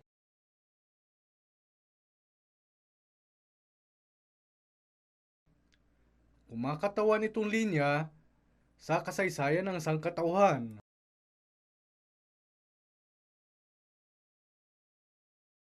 Ito ang 7 taon ng pighati. Sa pagbabalik ni Jesus, matatapos na ang kasaysayan nitong kasalukuyang mundo at matatatag ang 1,000 taong kaharian. Tapos, sa katapusan dito, lahat ng isinilang dito sa mundo, lahat ng namatay na hindi pa naliligtas, lahat sila'y bubuhayin muli sa panahong yun. Ang pagkabuhay na muli sa pagkakataong ito ay ang tinatawag na unang resureksyon. Ngayon, tingnan ang Kabanata 20, talata 4. At nakakita ako ng mga luklukan, at may mga nagsisiluklok sa mga ito, sila'y pinagkalooban ng paghatol. At nakita ko ang mga kaluluwa ng mga pinugutan ng ulo dahil sa patutuo ni Jesus at dahil sa salita ng Diyos, at ang mga hindi sumamba sa hayop o sa kanyang larawan man, at hindi tumanggap ng tanda sa kanilang noo at sa kanilang kamay. At sila'y nangabuhay at nagsipagharing kasama ni Kristo sa loob ng 1,000 taon. Ang mga iba sa mga patay ay hindi nangabuhay hanggang sa naganap ang 1,000 taon. Ito ang unang pagkabuhay na mag-uli. Mapalad at banal ang makalakip sa unang pagkabuhay na mag-uli. Tingnan ito. Yung mga binago at binuhay na muli sa panahong ito ay masasama sa unang resureksyon. At sa panahong ito, magkakaroon naman ng ikalawang resureksyon. Ito ang pagkabuhay na muli ng mga taong hindi paligtas. Lahat ng isinilang dito sa mundo, walang hindi kasali, ay bubuhayin muli sa panahong ito. Ulitin pagkatapos ko. Ito ay Juan Kabanata 5, talata 29. Ulitin pagkatapos ko. At magsisilabas ang mga nagsigawa ng mabuti ay sa pagkabuhay na mag-uli sa buhay. At ang mga nagsigawa ng masama ay sa pagkabuhay na mag-uli sa paghatol. Ito ang pagkabuhay na mag-uli sa paghatol. Sa pagkakataong ito, bubuhayin ang mga tao para hatulan. Sabihin natin na ito ang upuan ng tagahatol. Ito ang upuan ng tagahatol at nakaupo rito ang tagahatol. At may mga tao na nakatayong naghihintay para hatulan. Naghihintay itong mga tao na mahatulan, at sa harap ng bawat isa sa kanila ay may isang aklat. May aklat sa harap ng bawat isa sa kanila.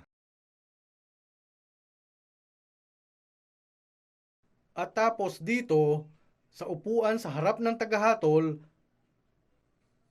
ay may isa pang aklat. Ito ang aklat ng buhay. Yung mga walang pangalan dito sa aklat ng buhay ay hahatulan. Yung may mga pangalan sa aklat ng buhay ay hindi na kailangang humarap sa paghatol. Nakasulat dito ang pangalan ng mga taong naisilang na muli. Pero para sa mga taong ito, lahat ng mga isipin ng kanilang mga puso at lahat ng kanilang mga nagawa mula nang maipanganak sila rito sa mundo ay nakatalang lahat sa aklat na ito. Lahat ng bagay ay nakatala roon. Hanggang ngayon, hindi nyo pa talaga alam ito. At meron pa talagang isang bagay na hindi ninyo alam. Hindi nyo alam na kahit sa mga oras na nagagalit kayo ng hindi nag-iisip ay nakatala rito. Lahat ng mga sinabi nyong kasinungalingan ay nakatala rin dito. At sa mga pagkakataon meron kayong kinaiinisan. Kung kayo'y nangalunya, nakatala rin yan dito. Lahat.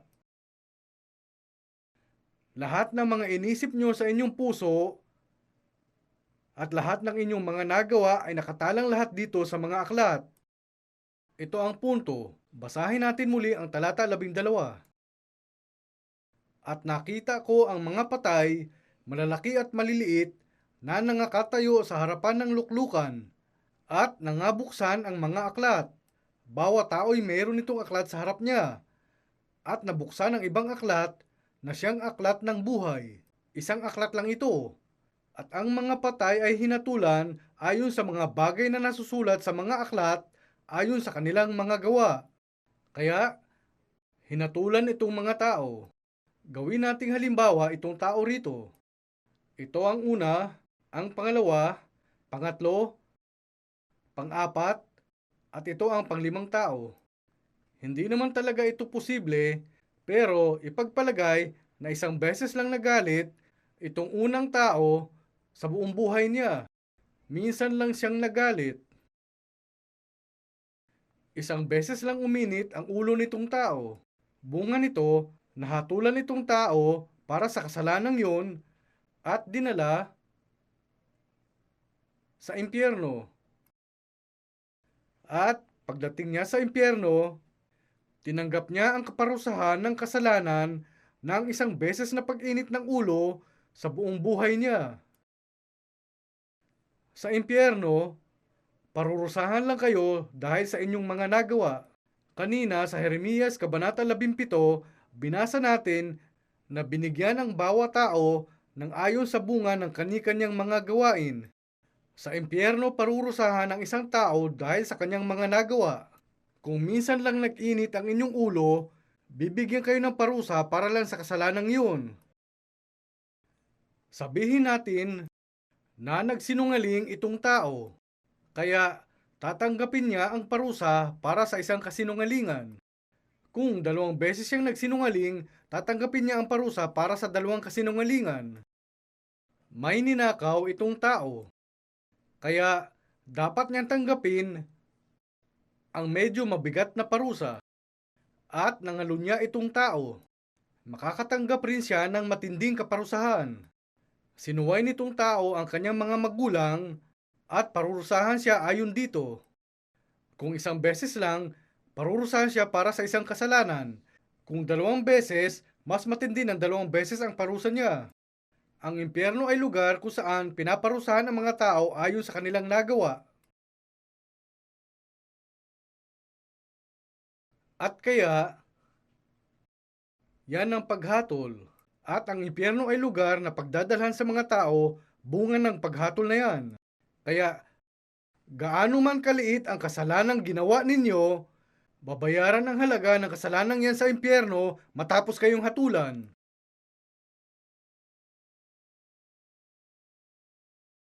Hindi ko ito gawa-gawa. Sinasabi ito rito sa Biblia, di ba?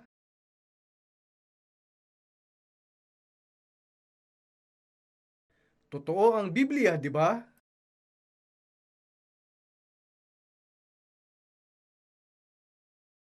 Napag-aralan na ninyo na talagang totoo ang Biblia, di ba? Ayaw nyo mang tanggapin sa inyong puso o paniwalaan ito, pero itong katotohanan ay malinaw na totoo.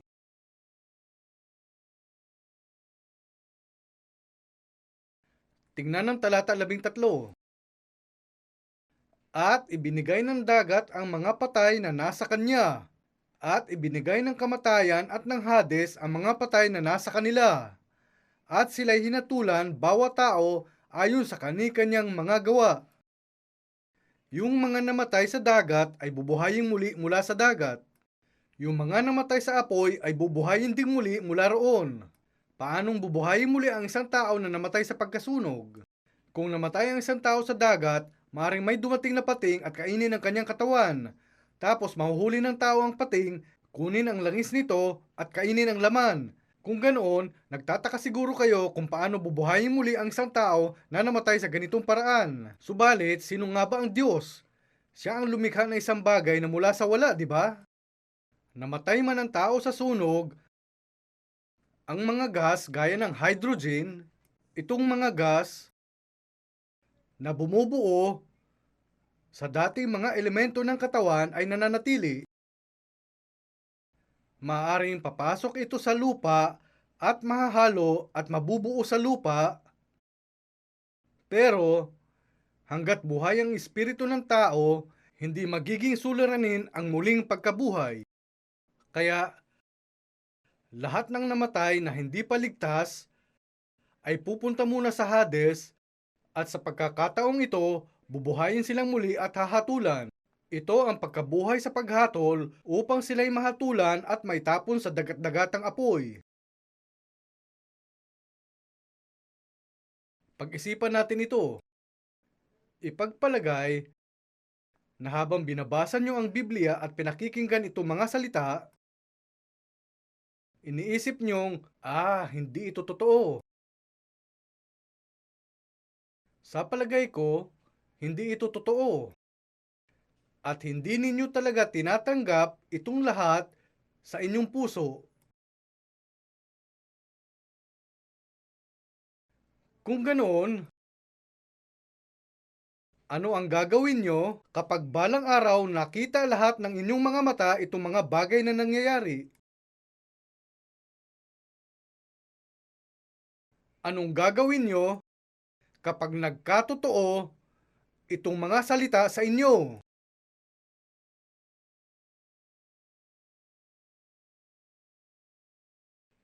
Kung ganoon, huli na, di ba?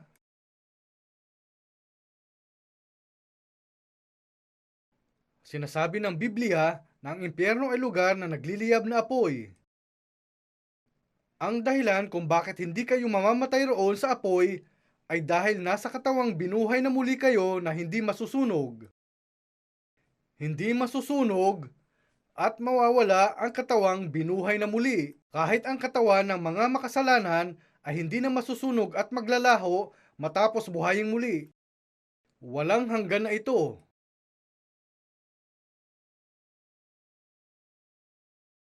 Kaya nagsalita si Jesus ng ganito sa Mateo Kabanata 5. Balikan natin ang Mateo Kabanata 5.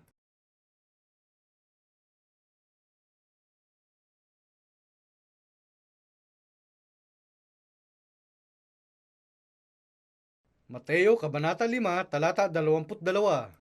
Datapwat sinasabi ko sa inyo na ang bawat mapuot sa kanyang kapatid ay mapapasapanganib sa kahatulan. At ang sinumang magsabi sa kanyang kapatid, Raka, ay mapapasapanganib sa Sanhedrin.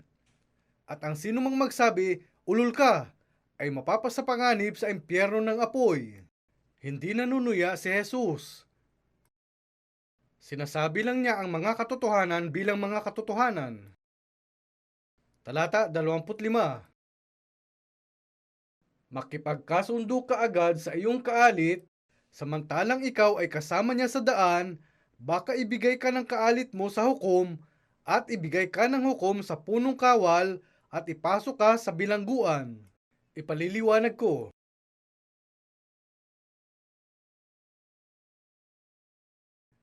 Dito, ang talinghaga ng hukuman ang ginamit niya. Ito ang hukuman. At ito ang daan papuntang hukuman.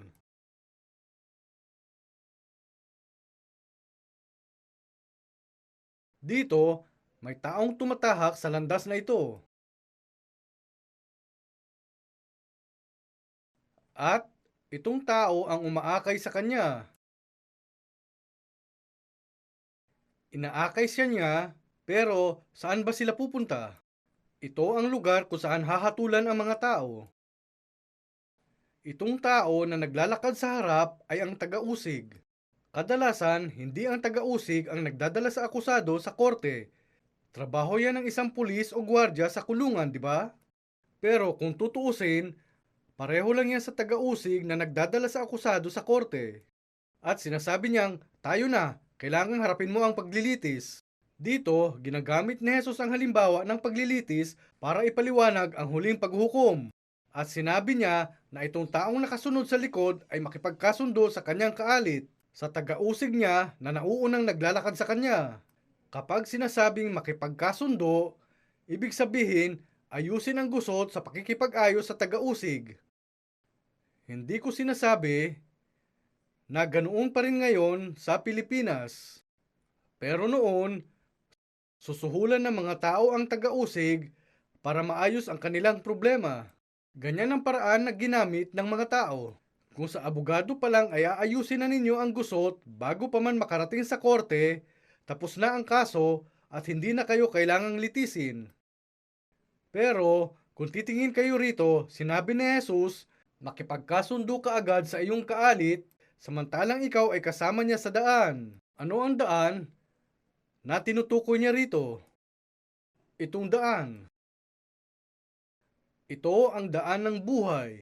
Ang daan na tinatahak ng tao habang nabubuhay sila rito sa mundo ay ang daan na magwawakas sa huling paghuhukom. Sa ngayon, tumatahak kayo sa landas na ito na magwawakas sa paghuhukom. Lahat ng taong isinilang dito sa mundo ay tumatahak sa landas na ito at walang daan sa gilid na madaraanan ninyo. Tinatahak ng bawat tao itong daan tungo sa paghuhukom. Kaya, sinabi ni Jesus na makipag-ayos tayo sa ating kaalit bago pa man tayo tumayo sa paglilitis at mahatulan. Kaya, ano ang ibig sabihin ng kaalit? Itong kaalit ay ang konsensya na nasa loob ninyo. Ito ang konsensyang nasa loob ninyo. May dalawang bahagi sa kanyang puso ang bawat tao. Ang tao ay may dalawang bahagi sa kanyang puso. May sarili siyang pagpapasiya, pero patuloy pa rin siyang binabagabag ng kanyang konsensya. Binabagabag siya ng kanyang konsensya, pinapahirapan siya nito. Ang katotohanan kaya nagdurusa tayo ay ang ebidensya na nagsasabi sa atin na tinatahak natin ang daan tungo sa paghatol. Yan ang ebidensya, patunay. Kapag kayo'y nakukonsensya, ito ang malinaw na palatandaan na kayo'y hahatulan. Kaya, pagdating dito sa lalaking nakikipagkasundo sa kanyang kaalit, kapag naligtas na siya, malalaman niya na lang na hindi na siya binabagabag ng konsensya. Ito ang pakikipagkasundo sa iyong kaalit. Kung ligtas na kayo, nakikipagkasundo na kayo sa inyong konsensya na tinutukoy rito bilang kaalit habang tinatahak ninyo ang daan kasama siya at hindi na kayo binabagabag ng inyong konsensya. At hindi kayo hahantong dito. Ito ang dahilan kung bakit kailangan kayong maligtas sa anumang paraan.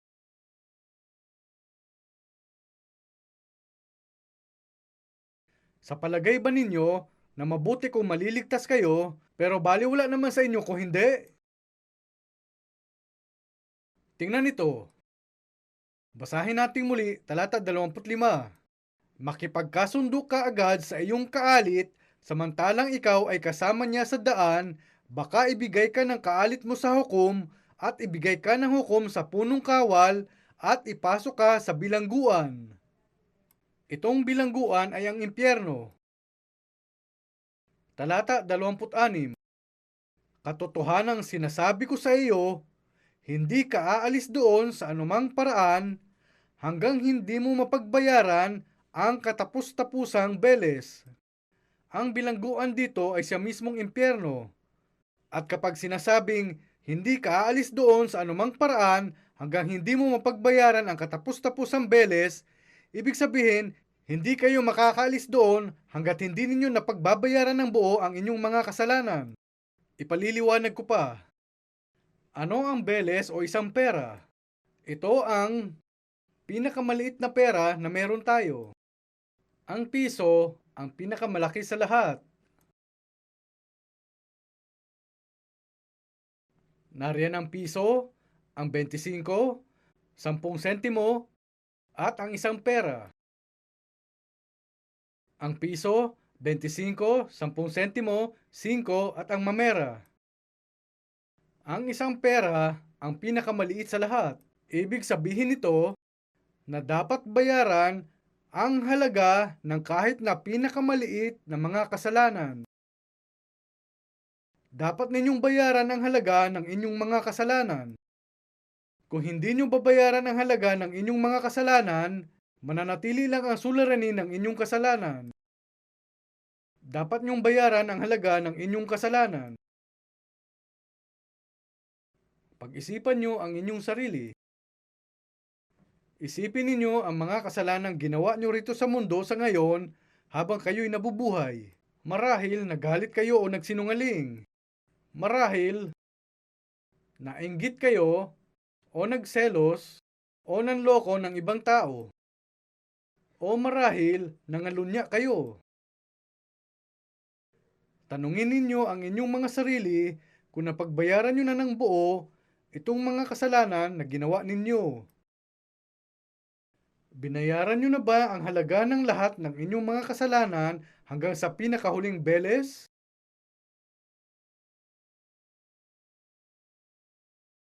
Pag-uwi ninyo, pag-isipan ninyo ng mabuti ang inyong buhay. Tanungin nyo ang inyong mga sarili kung nabayaran nyo na ang halaga ng lahat ng inyong mga kasalanan hanggang sa pinakamaliit. Talata 27. Narinig ninyong sinabi, huwag kang mangangalunya. Datapwat sinasabi ko sa inyo na ang bawat tumingin sa isang babae na taglay ang masamang hangad ay nagkakasala na ng pangangalunya sa kanyang puso. At kung ang kanang mong mata ay nakapagpapatisod sa iyo, ay dukutin mo at iyong itapon. Sapagkat may mapapakinabangan ka pa na mawala ang isa sa mga sangkap ng iyong katawan at huwag ang buong katawan mo ay mabulid sa impyerno. At kung ang kanan mong kamay ay nakapagpapatisod sa iyo, ay putulin mo at iyong itapon, sapagkat may mapapakinabangan ka pa na mawala ang isa sa mga sangkap ng iyong katawan at huwag ang buong katawan mo ay mapa sa impyerno. Ipagpalagay na nangalunya kayo sa inyong puso. Hindi nyo man ginawa ang nasa isip ninyo, pero nangalunya naman kayo sa puso. Maging babae man kayo na tumingin sa lalaki o lalaki na tumingin sa isang babae sa ganitong paraan, pero ginawa na ninyo ito sa inyong puso. Hahatulan din yan.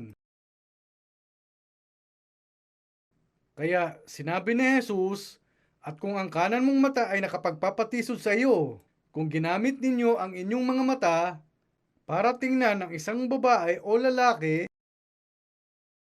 nang may pagnanasa, dapat nyong alisin ang matang yun.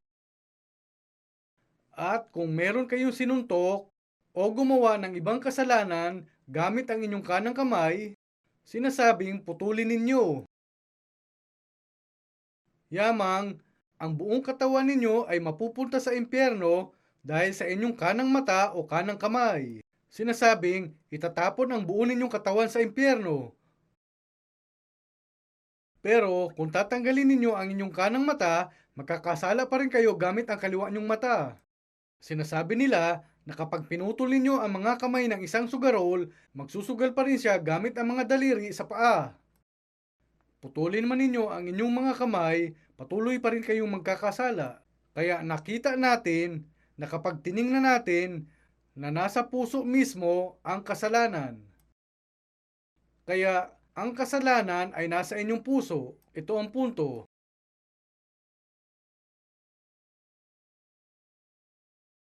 Napakaseryosong problema nito. Kung susumahin, ang tao ay isang bungkus lamang ng kasalanan. Isang bungkus ng kasalanan. Punta tayo sa mga taga-Roma, Kabanata 1.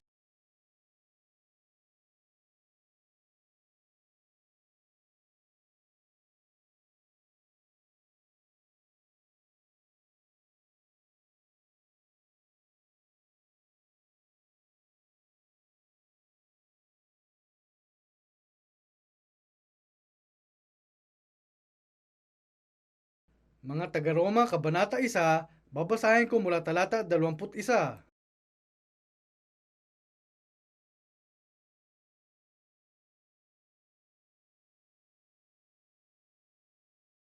Sapagkat kahit kilala nila ang Diyos, siya'y hindi niluwalhati nilang tulad sa Diyos ni pinasalamatan, kundi bagkus ni walang kabuluhan sa kanilang mga pagmamatuwid at ang mangmang nilang puso ay pinapagdilim. Ang mga nangagmamarunong ay naging mga mangmang at pinalitan nila ang kaluwalhatian ng Diyos na hindi nasisira ng isang katulad ng larawan ng tao na nasisira at ng mga ibon at ng mga hayop na may apat na paa at ng mga nagsisigapang. Bago ito, sa talata 18 hanggang 20, tinatalakay nito ang mga taong hindi nakikilala ang Diyos, ang mga ateista. Sinasabi na ang mga taong nagsasabi na walang Diyos ay hahatulan ng matindi. Pero mula rito sa talata 21, tinutukoy nito ang mga taong kilala ang Diyos. May mga taong kilala nga ang Diyos pero hahatulan pa rin. Maraming tao ang nag-aakala na kung naniniwala sila sa Diyos at nagsisimba, mapupunta sila sa langit at maiiwasan ang impyerno. Tinalakay ko na ito noong nakaraan, di ba? Sinabi ni Jesus, hindi ang bawat nagsasabi sa akin, Panginoon, Panginoon, ay papasok sa kaharian ng langit, kundi ang gumaganap ng kalooban ng aking Ama na nasa langit. Manghula man ang isang tao sa pangalan ng Panginoon, magpalayas ng demonyo sa pangalan ng Panginoon, at nakagawa ng maraming mabubuting gawain sa pangalan ng Panginoon, kung sinasabi ng Diyos na hindi siya kailanmay nakilala niya, sinasabi ng Biblia na mapupunta ang taong yun sa impyerno. Tingnan ang sinasabi rito, kahit kilala nila ang Diyos, siya'y hindi niluwalhati nilang tulad sa Diyos. Huwag na muna natin gaanong pagtuunan ito ngayon. Pero kung hanggang ngayon ay naniniwala kayo sa Diyos, tanungin ang inyong mga sarili kung niluluwalhati ninyo ang Diyos o ang inyong sarili. Pag-isipan ninyo. Sinasabi niyong naniniwala kayo sa Diyos, pero pag-isipan nyo na baka ang karangalan ninyo ang ipinagmamalaki o ang kaluwalhatian ng inyong kayamanan o ang inyong karunungan o mga pagsisikap. Totoo ba na niluluwalhati ninyo ang Diyos? Pag-isipan nyo ng mabuti. Susunod, sinasabing ni pinasalamatan. Kilala nila ang Diyos, subalit hindi sila nagpapasalamat sa Kanya. Anong ipagpapasalamat ninyo? Sa loob ng isang taon, maraming pagkakataon na dapat magpasalamat ang mga taong naniniwala kay Jesus. Buong taon silang nagpapasalamat. Pagdating ng bagong taon, nagpupunta sila sa simbahan at nagbibigay ng donasyon bilang pasasalamat para sa bagong taon. Yan ang nagpapasalamat, di ba? Pagsilang ng isang bata, nagbibigay sila ng donasyon bilang pasasalamat para sa pagsilang ng sanggol. Kapag nakapasok ang isang estudyante sa universidad, magbibigay ang pamilya ng donasyon bilang pasasalamat para sa pagkakapasok ng kanilang anak sa universidad. Kapag nagpakasal ang mga tao, nagbibigay sila ng donasyon bilang pasasalamat para sa kanilang kasal. Kapag may nakapasok ng trabaho, maaaring magbigay siya ng donasyon bilang pasasalamat para sa bago niyang trabaho. Tapos, Nagbibigay mga tao ng mga donasyon ng pasasalamat para sa kanilang mga kaarawan. Kapag nakagraduate sila mula sa universidad, nagbibigay rin sila ng donasyon bilang pasasalamat. Tapos, donasyon ng pasasalamat para sa Pasko at donasyon pasasalamat para sa isang magandang ani. Napakaraming pagkakataon para maipakita ninyo ang inyong pagpapahalaga buong taon. Kapag may revival meeting, nagbibigay rin ng espesyal na donasyon ang mga tao para roon.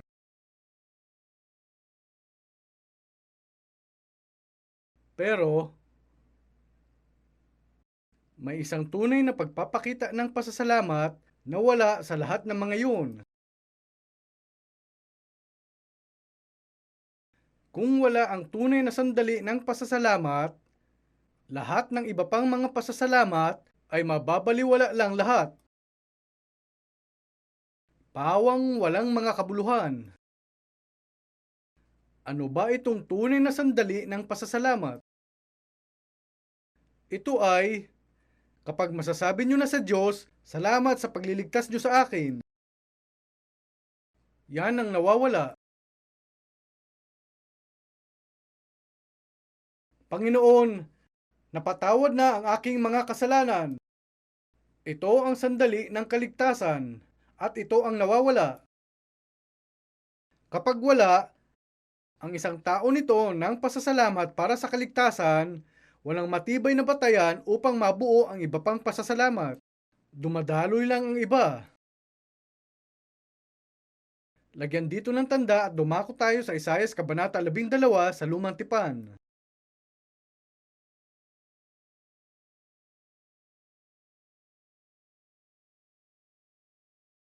Isaias Kabanata 12.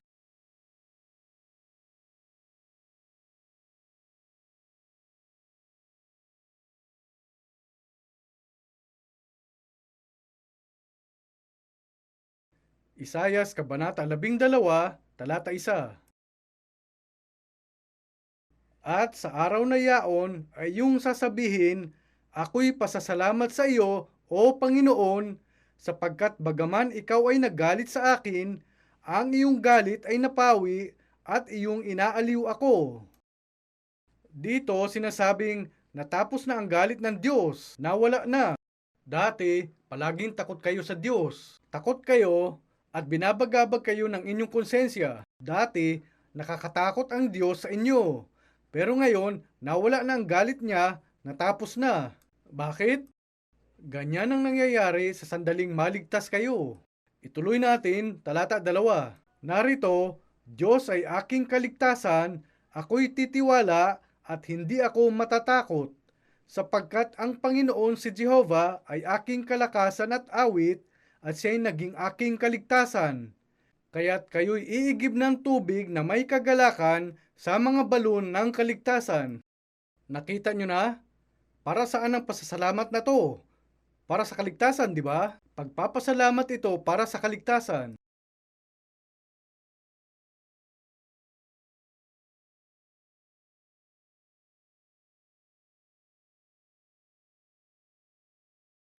Sa takbo ng inyong mga pamumuhay ngayon, naniniwala man kayo kay Jesus o hindi, kung wala namang pagkakataon na tunay kayong nagpapasalamat sa Diyos para sa inyong kaligtasan, hahatulan kayo at ipadadala sa impyerno. Sa ngayon, mga manliligtas na ang palayaw natin.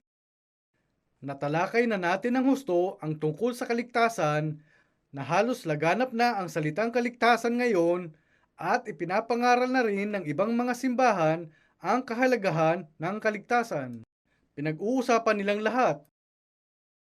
Pero kalimitan, itinuturo nila ang maling uri ng kaligtasan, hindi ang tunay. Isang araw, tumunog ang telepono habang nasa bahay ako. Boses ng babae ang nasa kabilang linya, pero hindi ko pa rin siya nakikita sa harapan. Nangyari ito matagal ng panahon. Tinawag niya akong pastor at itinuloy niya ang pagkukwento sa akin kung paano siya naligtas. Sinabi niya na namimili siya ng mga grocery noon at nakatagpo siya ng isang kakilala. At tinanong siya ng tao kung ligtas na ba siya. Nabigla talaga siya ng husto at hindi siya nakasagot. Maya-maya pumunta siya sa simbahan nila at tinanong ang kanilang pastor tungkol dito. May nagtanong sa akin kung ligtas na ba ako, pero hindi ako nakasagot.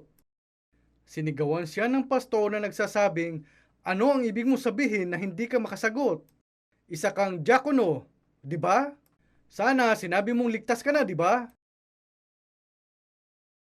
Pero lito ang diakono at nagsabing, pero kailanmay hindi ko pa natanggap ang kaligtasan at hindi ako makapagsinungaling at basta nalang sabihin na ligtas na ako. Anong pinagsasabi mo? Ligtas ka na mula pa nang naniwala ka kay Jesus at nagsimulang magsimba. Sinigawan siya ng pastor, pero hindi siya kumbinsido. Hindi siya nakontento hanggang isang araw,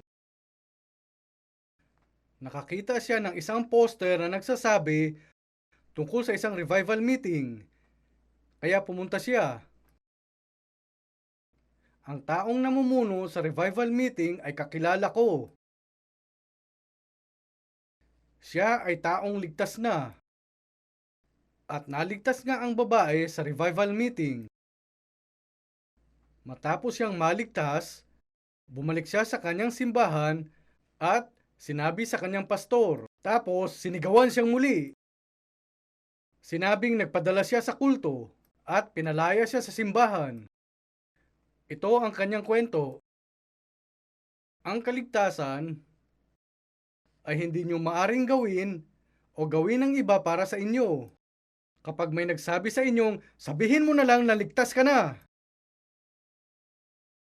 O sinabihan kayong naligtas ka mula pa na nagsisimba ka, kailangan mong malaman na hindi yan ang tunay na kaligtasan. Maaring ngang naligtas kayo sa unang araw nang kayo'y napunta sa simbahan. Kung sa oras na yon, nabatid ninyo sa inyong puso ang katotohanan sa pamamagitan ng mga salita ng Biblia, nalutas ng tuluyan ang suliranin ng kasalanan, at lumukob sa inyong puso ang tunay na kapayapaan, yan ang tunay na kaligtasan. May mga taong nakatanggap ng salita ng Diyos. Sa Biblia, sinasabing, kung tinawag niyang mga Diyos, yaong mga dinatnan ng salita ng Diyos. At sinasabing, isinilang tayo muli sa pamamagitan ng salita ng Diyos. Kaya kung hindi ganito ang nangyari sa inyo, hindi pa kayo ligtas. Kung hindi kayo nakaramdam ng pasasalamat sa inyong puso para sa inyong kaligtasan, kailangan niyong tanggapin na hindi pa kayo ligtas. At tapos, kailangan hanapin ninyo ang kaligtasan. Ligtas ba ako o hindi? Ito ba yun o yan ba? May aklat akong irerekomenda sa inyo. Hindi ko lang alam kung makikita nyo pa ito sa mga bookstore. Tinawag itong The Country I Love Best. Yumao na ang sumulat nitong aklat, mga ilang taon na ang nakalilipas. Ang pangalan niya ay Dr. Oswald Smith at pastor siya ng People's Church sa Toronto, Canada. Siya ang sumulat ng aklat at tinawag itong The Country I Love Best. Pagkatapos kong maligtas, hindi ko alam kung ano ang ipangangaral ko. Kaya nagpunta ako sa bookstore para magtingin-tingin ng mga aklat doon. At doon ko nakita itong aklat na nakasulat sa salitang Hapon. Sa aklat, isinulat ni Dr. Oswald Smith kung paano siya naniwala kay Jesus mula sa pagkabata, pero hindi niya nakita ang kasagutan sa tanong na kung sa langit o sa impyerno ba siya mapupunta. Naniwala siya pero hindi niya alam kung sa langit ba siya mapupunta o sa impyerno. Nabahala siya ng husto sa tanong na ito, kaya huminto siya sa kanyang pag-aaral at kalaunan ay sumali pa siya sa isang grupo ng mangangaral ng ebanghelyo para ipalaganap ang ebanghelyo sa kanila. Pero hindi pa rin niya nakita ang sagot sa tanong na ito. Umalis pa nga siya sa trabaho para lang mapagtuunan itong tanong na kung sa langit o sa impyerno ba siya mapupunta. Naghirap siya ng gusto sa bagay na ito ng mahabang panahon hanggang isang araw habang nagbabasa ng isang maliit na aklat na tinatawag na Secure, Assured, and at Peace, nabatid niya ang katotohanan. Kaya sa kanyang aklat isinulat niya na sa karamihan ng mga taong naniniwala sa Diyos at nagsasabing mapupunta sila sa langit, may 5 uri ng tao ang hindi makakapunta sa langit. Bakit? Dahil may 2 uri ng pananampalataya. 2 uri ng pananampalataya. Ang isa'y ang pananampalataya dahil sa karunungan. Ito ang pananampalataya ng isang taong kumikilala na isa lang ang Diyos, nilikha niya itong mundo at anak niya si Jesus. Yan ang pananampalataya ng taong hindi ligtas. Hindi sapat ang ganoong karunungan. Ano naman ang isa pang uri ng pananampalataya? Ito ang pananampalataya na ipinagkatiwala ng isang tao ang buo niyang espiritu sa Diyos. Ipinapaliwanag ng aklat na hindi ligtas ang isang tao hanggang hindi umuusbong sa kanya ang ganitong pananampalataya. Ang pananampalataya na nagagawa ng tao na ipagkatiwala ang buong sarili sa Diyos. Malaki ang naitulong nitong aklat sa akin. Hindi dahil na ito ang tumulong para matanggap ko ang kaligtasan, kundi natulungan ako nitong maisaayos ang aking mga pag-iisip matapos noon. Naranasan na ba ninyo ang ganoong sandali ng pasasalamat para sa inyong kaligtasan? Hindi lang panandali ang lunas sa kasalanan, kundi walang hanggang kapatawaran para sa inyong mga kasalanan? Tanungin ninyo ang inyong sarili. Manalangin tayo.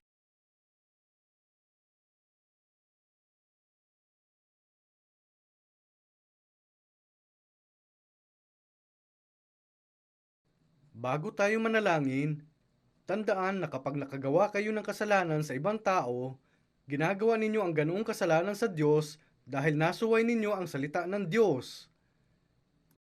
Kailangan ninyong pagsisihan ang inyong kasalanan hindi sa harap ng ibang tao kundi sa Diyos. Kailangan ninyong magsisi ng tapat. Yan lang ang paraan para maintindihan ninyo ang talata na nagsasabi tungkol sa kapatawaran. Maluwalhating Panginoon, isinilang kaming lahat sa kasalanan at nabuhay kaming gumagawa ng kasalanan. Nabubuhay kaming hindi alam kung ano ang kasalanan. Napakarami at napakasama ang aming mga puso. At dahil ang kasalanan ang may hawak ng aming puso, hindi man lang namin alam na nagkakasala kami. Hindi man lang nababagabag ang aming konsensya kapag nagkakasala kami at kaya nabuhay kami na may napakasama at walang hiyang puso. Panginoon, nananalangin kami na gisingin ninyo ang mga puso ng mga taong nakayuko ang ulo sa harap ninyo ngayon at hayaang makita nila ang sarili nilang kasalanan. Ipaubaya ninyo na ang bawat tao ay malaman ang mga kasalanan na nagawa niya sa inyo at ilatag ang mga kasalanan iyon sa inyo na tiklop ang tuhod. Nananalangin din kami na patnubayan ninyo sila na bumaling sa inyo at humiling ng buong tapat ng inyong kapatawaran sa kanilang mga kasalanan. At hinihiling namin na patnubayan ninyo sila upang matanggap nila ang inyong salita ng may mapagkumbabang puso. Nananalangin kami sa pangalan ng Panginoon. Amen.